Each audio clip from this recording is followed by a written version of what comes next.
Davao del Norte gubernatorial candidate Alan Aldo Duhali isusulong ang pagkakaroon ng pondo at sustainable programs para sa mga rebel returnees. Ang buong detalye mula kay Jean Domingo.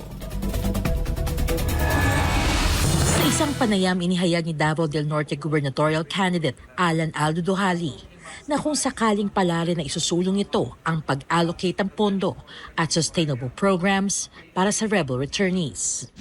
Dili ta lip service. Si pasalig nga taga-pabahay program, tagaan o panginabuhian. Nga to natin roadmap yun nga i-draft para mo ano sundon sa tanang rebel returnees nga mo o tanang rebelde nga mo surrender, mo balik sa gobyerno, mag-allocate kita pondo. Dili nang pag naipondo, okay. Kung wala, wala. Ako mag-allocate tag pondo yearly para sustainable ang program. Kung na livelihood, dapat every year, i-guide ni mo. Hantod makabangon siya nga kaya niya nang mubuhi siyang pamilya nga di na magsalik sa gobyerno. Ayon sa kasalukuyang representative ng ikalawang distrito ng probinsya, kinakailangan ng paggabay at holistic approach para sa mga nagbabalik loob sa pamahalaan upang sila ay makapagsimulang muli. Kaya't ito ang isa sa kanyang katuparan sakaling maluklok sa pwesto.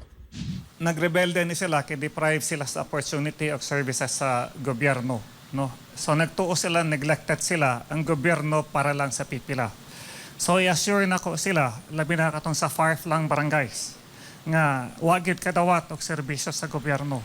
Sila ang dapat na mataga at pagtagad sa atong health services, sa tuang scholarship programs, livelihood programs, para ma-feel nila ang gobyerno gidi ay gina-address ang needs nila. Maliban pa rito, handa rin itong tutukan at paigtingin ang peace and order sa buong probinsya, kabilang na ang pagkakaloob ng mga abogado para sa kapulisan o sa mga magbibigay proteksyon sa probinsya. Hatag mo provide po ta sa atong mga kapulisan, basta in line of duty. Mo hire kog abogado para proteksyonan po ilahang kaugalingon. Na kaugaling balikan sila kaso na gobyerno nga tinud-anay mo tabang sa ilaha. Ensure na ko appropriate funds intended sa kapulisan o army at mapahatag.